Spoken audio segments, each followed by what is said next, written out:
தொடர்ந்து விஜயனுடைய சுற்றுப்பயணம் குறித்த கருத்துக்களை நம்மோடு இணைந்திருக்கும் விருந்தினர்களோடு பேசலாம். திரு ரவீந்திரன் துரைசாமி, பாஜக எதிர்ப்பு என்ற விஜயனுடைய நிலைப்பாடு திமுக எதிர்ப்பு வாக்குகளை பெற வேண்டும் என்பதற்காக அல்ல, அது தமிழ்நாட்டு மக்கள் நலன் சார்ந்து எடுத்த ஒரு நிலைப்பாடு என்கிறார் பிரியன். உங்களுடைய பார்வை என்ன? விஜயோட பாஜக எதிர்ப்பு நிலைப்பாடு உண்மைதான், அதில் எந்த மாற்றமும் இல்லை. அவர் பாராளுமன்ற தேர்தலில் சிஏ எதிர்ப்புங்கிற அதை தான் சொன்னார். அது பாஜக எதிர்ப்பு நிலைப்பாடு தான். சிஏவால் ஓகே, அந்த இஷ்யூக்குள்ளே போகாண்டா, நம்ம ஒவ்வொரு நிலைப்பாடாவே போக வேண்டாம். அவர் கொள்கை எதிரி பாஜகனே சொல்லிட்டாரு. இல்லை, அந்த இடம் தான் சீமானை பூஸ்ட் பண்ணுது. எப்படி வருதுன்னா, விஜய் சீமானோட கம்பேர் பண்ணுறாரு. சீமான் இதில் என்ன பண்ணுறாருன்னா, காங்கிரஸ் என்ன யோக்கியமா, காங்கிரஸும் பிஜேபியும் ஒரே குட்டையில் ஊறிய மட்டைகள் தான். அவர் 8% ஓட்டு எடுத்தது திமுகவும் அதிமுகவும் காங்கிரஸ் பாஜகவின் ஊதுவல்கள் ஒட்டுணிகள் தொங்கு சதைகள்னு அவர் சொல்கிறாரு.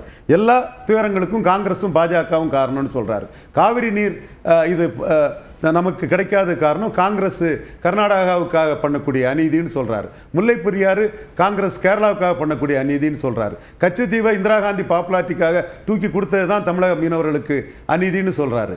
அதே மாதிரி அவர் பாணியில் எல்லாமே காங்கிரஸ் கொண்டு வந்தது தான் நீட்டு எல்லாமே காங்கிரஸையும் சேர்த்து அடிக்கிறார். அப்போ எனக்கு காங்கிரஸையும் சேர்த்து அடிக்கக்கூடிய கொள்கை நிலைப்பாடு இருக்குது, அரசியல் வியாபார நிலைப்பாடு இல்லை. நீங்கள் காங்கிரஸ் கூட கூட்டணிக்கு போகிறதுக்காக பாஜக எதிர்ப்பு மட்டுமே வச்சுக்கிட்டு ஒரு அரசியல் வியாபாரத்தை பண்ண வந்திருக்கீங்க கூட்டணி அரசியலுக்காக. நான் தனிச்சு நிற்கிறேன். நான் திமுக அதிமுக 2 ஆண்ட கட்சி ஆளுங்கட்சி, காங்கிரஸ் பாஜக ஆண்ட கட்சி ஆளுங்கட்சி 4 வரையும் எதிர்த்து பார்ட் 1 ஃபேவர்ஸ் பிரேவ்னு 4 வரையும் எதிர்த்து கூட்டணி கிட்ட யார்கிட்டையும் நோக்காம தனிச்சு 234 நிற்கக்கூடிய தைரியம் எனக்கு இருக்கு. அந்த துணிச்சல்ல நான் நிற்கிறேன்னு சீமான் தன்னை முன்னிறுத்துறாரு. இவர் பாஜக மட்டும் எதிர்த்து விஜயம் தனித்து களம் காண்பதற்கு தயாராக இருக்கிறோம்னு சொல்லிட்டாரு. இல்ல, நீ கூட்டணிக்காக அலைஞ்சிட்டு இருக்கிற துணிச்சல் இல்லைன்னு தான் சீமான் விஜய் விமர்சிக்கிறாரு. தனிச்சுன்னு விஜய் 234 சொல்லிட்டா நானும் ஒத்துட்டு போவேன். இப்போ அவர் தினகரன்கிட்ட கூட்டணி எதிர்பார்க்கிறாரு. காங்கிரஸ் கூட்டணி எதிர்பார்த்து காங்கிரஸ் தமிழகத்துக்கு செய்த துரோகங்கள், அநீதிகள், இந்திரா காந்தி ராஜீவ் காந்தி செய்த இனப்படுகொலைகள் இதெல்லாம் அவர் பேசலங்கிறதான் சீமானுக்கு குற்றச்சாட்டு. இனப்படுகொலை டைம்ல நீங்க ராஜ்யசபாவுக்காக ராகுல் காந்தி கிட்ட போனீங்கிறதான் சீமானுக்கு குற்றச்சாட்டு. விஜய் பிஜேபி எதிர்ப்பது உண்மையானது, சரியானது, பி டீமே அல்ல. அவர் நேர்மையாக தான் அதில் இருக்கிறாரு. காங்கிரஸ் எதிர்க்காதது சந்தர்ப்பாத நிலைப்பாடு, அரசியல் வியாபாரத்தன்மை அதில் இருக்கு. சரி, நம்ம தொடர்ந்து பேசுவோம். ஒரு முக்கிய செய்தி வந்திருக்கிறது, அது என்ன என்பதை பார்க்கலாம்.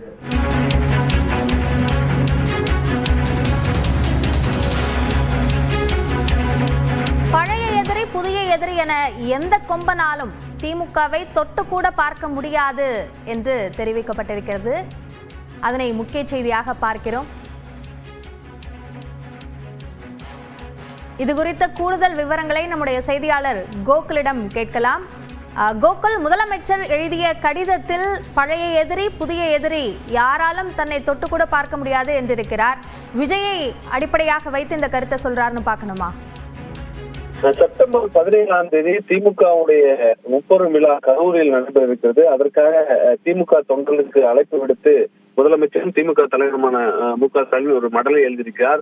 இந்த மடலில் 30 விழா என்பது நம்மை நாமே ஊக்கப்படுத்திக் கொள்ளும் திருவிழா என்றும், அரிமா நோக்கு போல 75 கால கழகத்தின் வரலாற்று தடத்தை பெருமிதத்துடன் திரும்பி பார்த்து உன்னத இலட்சிய படத்தை தொய்வின்றி தொடர்வதற்கான பாசறை என்றும் அவர் குறிப்பிட்டிருக்கார். முக்கியமாக பழைய எதிரிகள் புதிய எதிரிகள் என எந்த முன்னேற்ற கழகம் கொள்கை உறுதிமிக்க எக்கு கோட்டையை தொட்டு கூட பார்க்க முடியாது என்றும், உங்களில் ஒருவனான நானும் என்னுள் கலந்திருக்கும் உடன்பிறப்புடன் நீங்களும் சூளுரைக்கும் திருநாள் தான் அந்த முப்பெரும் விழா நாள் என்று அவர் குறிப்பிட்டிருக்கார். குறிப்பாக பழைய எதிரிகள் என்பது அதிமுகவையும், புதிய எதிரிகள் என்பது தமிழக வெற்றி கழக தலைவர் விஜயையும் குறிப்பிடுவது போல தொண்டர்களுக்கு அந்த கருத்தை முன்வைத்து இந்த மடலை எழுதியிருக்கிறார்.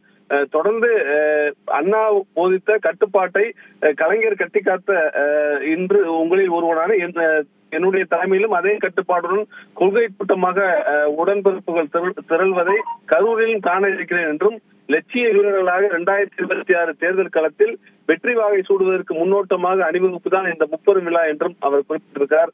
தொடர்ந்து அதிமுக மற்றும் தாவேகாவை மறைமுகமாக விமர்சனம் செய்து அவர்களெல்லாம் வீழ்த்தி 2026 சட்டமன்ற தேர்தலில் திமுக 7வது முறையாக ஆட்சி அமைப்பதற்காக சூடு வைப்போம் என்று அந்த மடலில் குறிப்பிட்டிருக்கார். விவரங்களுக்கு நன்றி கோகுல். இது தொடர்பான கருத்தையே நாம பேசலாம் அப்படின்னு நினைக்கிறேன். பழைய எதிரி புதிய எதிரி, இப்போ புதிய எதிரி அப்படின்னா அதை விஜயாகத்தானே நம்ம பார்க்க வேண்டும். அப்போ அவரை அட்ரஸ் பண்றாரா முதலமைச்சர்? இல்லை, அதாவது வந்து சார் ஒரு முக்கியமான கேள்வி எழுப்பினார். அதாவது பாஜகவை கொள்கை எதிரின்னு சொல்கிற விஜய் வந்து காங்கிரஸை பொறுத்த மட்டும் சைலண்ட்டாக இருக்கார். ஏன்னா ஃப்யூச்சரில் அது கூட ஏதாவது அலையன்ஸ் போக முடியுமான்ற மாதிரி. ஆனால் அதே மாதிரி பார்த்திங்கன்னா லோக்கலில் பார்த்திங்கன்னா ஏடிஎம்கே பற்றியும் சைலண்ட்டாக இருக்கார். ஸோ ரெண்டு கட்சியுமே இப்போ ஆட்சியில் இல்லை. ஆக்சுவலாக ரெண்டு கட்சியுமே ஆட்சியில் இல்லாதனால அதை விமர்சிக்க வேண்டிய அவசியம் இல்லை. ரெண்டாவது வந்து அதிமுகவுடைய ஓட்டு நமக்கு வரும்னு அவர் எதிர்பார்க்குறாரு, அதனால் கம்முன்னு இருக்காரு. அதே மாதிரி காங்கிரஸை பொறுத்த மட்டும் வந்து மத்தியில் அது ஆட்சியில் இல்லாதனால அது கொள்கை எதிரின்னு டிக்ளேர் பண்ணல. நாளைக்கு ஒருவேளை அது ஆட்சிக்கு வந்து அதிமுகவை விமர்சிக்காம இருக்கிறதுனால அதிமுகவோட வாக்குகள் வருமா?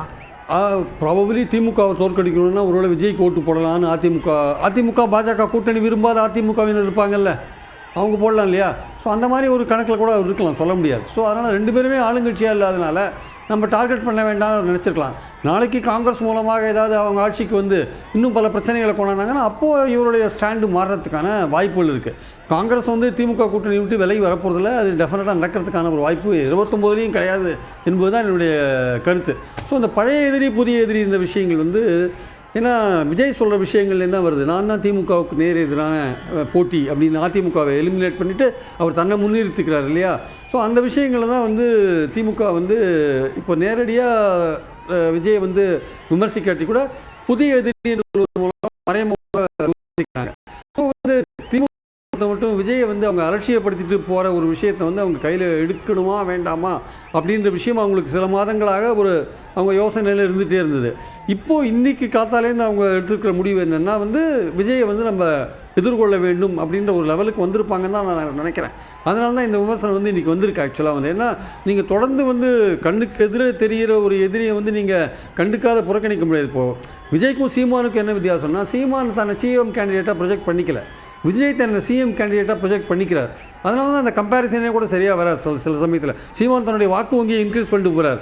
பட் அந்த கம்பேரிசன் இருக்குல்ல, தன்னை முதல்வராக ப்ரொஜெக்ட் பண்ணுற விஜய், தன்னை முதல்வராக ப்ரொஜெக்ட் பண்ணுற எடப்பாடி, தன்னை முதல்வராக ப்ரொஜெக்ட் பண்ணுற ஸ்டாலின், இந்த குரூப்பில் சீமான் இன்னும் வரல. ஆக்சுவலாக அந்த குரூப்பில் தமிழ்நாட்டு மக்கள் அவர் நினைக்கல. அவர் வளர்கிற ஒரு கட்சியாக தான் நினைக்கிறாங்களே தவிர சிஎம் கேண்டிடேட்டாக அவர் நினைக்கல. அதனால் அவரை வந்து கம்பேரிசனுக்கு கொண்டு வரது வந்து கொஞ்சம் டூ ஏர்லியாக இருக்குது. ஆக்சுவலாக அது ஒரு பக்கம் இருந்தால் கூட விஜயை வந்து நீங்கள் அலட்சியப்படுத்த முடியாதுன்றது திமுக புரிஞ்சுட்டாங்கன்னு நினைக்கிறேன். ஆக்சுவலாக புரிஞ்சிக்க வேண்டிய கட்டாயம் இருக்குது. நீங்கள் வந்து பூனை வந்து கண்ணை மூடிந்து இருக்க முடியாது, பூனை வந்து கண்ணை திறந்தாகணும், உலகத்தில் என்ன நடக்குன்னு தெரிஞ்சாகணும். அதனால் விஜய்க்கு வர கூட்டம் வந்து ஓட்டாக மாறுமான்றது இப்போ அடுத்த கேள்வி. கூட்டம் வருதுன்றதை எல்லாம் அக்னாலஜ் பண்ணுறீங்கல்ல, கூட்டம் வருதுன்றதை அக்னாலஜ் பண்ணும்போது ஓட்டாக மாறுதா இல்லையான்றதை அடுத்த கட்டமாக நீங்கள் அக்னாலஜ் பண்ணுவீங்க. அப்போ திமுக இந்த இடத்துல வந்து முழிக்க வேண்டிய கட்டாயம் இருக்குது. நேற்று கூட அவர் அறிக்கை விட்டுட்டு என்ன சொல்கிறாரு, கடுமையான அறிக்கை விட்டுட்டு தான் அந்த பயணத்துக்கே போகிறார். திமுகவை பற்றின ஒரு கடுமையான அறிக்கைக்கு அப்புறம் தான் பயணத்துக்கே போகிறார். அப்போது இதை திமுக அலட்சியப்படுத்த முடியாத இடத்தில் இப்போ வந்திருக்குன்னு நினைக்கிறேன். அவங்க அதிமுகவை கூட அடுத்த கட்டத்துக்கு வச்சிருவாங்கன்னு நினைக்கிறேன். அதிமுக பாஜக கூட்டணி ரொம்ப பலவீனமாக போயிட்டு இருக்கிறத நம்ம பார்க்குறோம். அதில் வந்து பார்த்திங்கன்னா அந்த அதிமுகவே பலமாக இல்லை, அதிமுக கூட்டணியில் எந்த கட்சிகளும் சேரலை, அதிமுகவுக்கும் பாஜகவுக்கும் உள்ள முரண்பாடுகள் போயிட்டே இருக்குது. ஸோ இந்த மாதிரியான சுச்சுவேஷன் அங்கே செங்கோட்டையன் தகராறு அந்த விஷயங்கள் பலது இருக்குது. இப்படி போயிட்டு இருக்கும்போது அந்த கூட்டணியே பின்னாடி போகும்போது விஜய் அதை தாண்டி முன்னாடி வந்துடுவாரோ, அவர் நமக்கு புதிய எதிரியாக மாறிடுவாரோ அப்படின்ற எண்ணம் திமுகவுக்கு இன்னைக்கு வந்திருக்குன்னு நினைக்கிறேன்.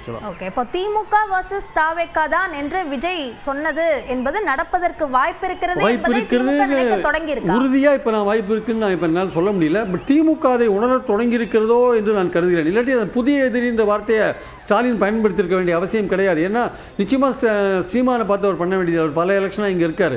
அதனால் விஜய் தான் புது ஃபோர்ஸாக இங்கே வந்திருக்கார். அதனால் புதிய எதிரின்னு அவர் விஜயை தான் ஐடென்டிஃபை பண்ணுறாரு. அவரை வந்து ஒரு கணக்கில் எடுத்துட்டு இருக்காரு ஸ்டாலின் தான் என்னுடைய கருத்து. ஆக்சுவலாக ஆனாலும் இவ்வளோ கூட்டம் கூடுகிறது, அதனால் அது வாக்குகளாக மாறுமா மாறாதா என்ற கேள்வி ஒரு பக்கம் இருந்தாலும் அவ்வளவு பெரிய கட்டமைப்பு கொண்ட ஒரு அதிமுகவை நம்ம அவ்வளவு ஈஸியாக நினச்சிட முடியுமா? அதை மீறி விஜய் வந்துருவார் தன்னோட முதல் போட்டியிலேயே அப்படின்ற முடிவுக்கு வந்துட முடியுமா? இல்லை, மக்கள் வந்து அந்த கட்சி இருக்கிற நிலைப்பாடு அது வந்து திமுகவுக்கு மாற்றாக இதுவரை இருந்த கட்சி இப்போ இப்படி போயிட்டுருக்கே அப்படின்னு நினைக்கும் போது, இல்லை இது இந்த கட்சி சரியாக வராது அப்படின்னு நினச்சாங்கன்னா அவங்க ஒரு புதிய சக்திக்கான வாய்ப்பு. இப்போ இந்த ரெண்டாவது இடத்துக்கு போட்டியாக அதிமுக விஜய் கட்சிகள் மாறிடுமோன்ற ஒரு நோக்கம், ஒரு நிலைப்பாடு தான் இங்கே வந்திருக்கு தமிழ்நாட்டில். இப்போது ஸ்டாலின் கொஞ்சம் கம்ஃபர்டபுளாக இருக்கார். அவருக்கு இன்னும் ஆன்டி இன்குபன்சி நிறையா இருக்குது, இல்லைன்னு சொல்ல மாட்டேன். ப்ரோ இன்குபன்சியும் அவங்களுக்கு இருக்குது. அரசாங்கத்துக்கு ஆதரவான குரல்களும் இருக்குது. அவர் நலத்திட்டங்கள் காரணமாக ஒரு ஓட் பேங்கை க்ரியேட் பண்ணி வச்சுருக்காங்க. கூட்டணி கட்சிகளும் அதுக்கு ஒரு காரணமாக இருக்குது. ஆனால் அந்த ஆன்டி இன்குபன்சியை கேஷ் பண்ணுற அளவுக்கு அந்த அடுத்த ஃபோர்ஸ் வந்து வலிமையாக இருக்கணும். ஆக்சுவலாக அதிமுக என்கிற கூட்டணி வலிமையாக இருக்கணும். அவங்களே வலிமையாக இல்லாத போது மக்கள் அதிருப்தியான உடனே அதிமுகவுக்கு தான் ஓட்டு போடுவாங்கன்னு நம்ம அப்படியே ஆட்டோமேட்டிக்காக நம்ம கணக்கில் எடுத்துக்க முடியாது. ஆக்சுவலாக அந்த கட்சி அதுக்கு தகுதியாக தன்னை மாற்றின்னு இருக்கணும். ஆக்சுவலாக ஜெயலலிதா இருக்கும்போது தன்னை தகுதியாக மாற்றினது, தன்னை தகுதியாக வந்த பிறகு தன்னை தகுதியாக ஆல்டர்னேட் ஃபோர்ஸாக தகுதியாக மாற்றிட்டாங்கன்னா அதுக்கான அது இது கடந்த காலத்துலேயும் ப்ரூவ் ஆகலை. இப்போவும் அது இருக்கிற நிலைப்பாட்டில் அது ப்ரூவ் ஆகுமா இல்லையா, இவ்வளோ வீக்காக இருக்குது, தானும் வீக்காக இருக்குது, கூட்டணியும் பலவீனமாக இருக்கின்ற போது மக்கள் மாற்று சக்தியாக விஜய் நினச்சிட்டாங்கன்னா என்ன பண்ணுறது?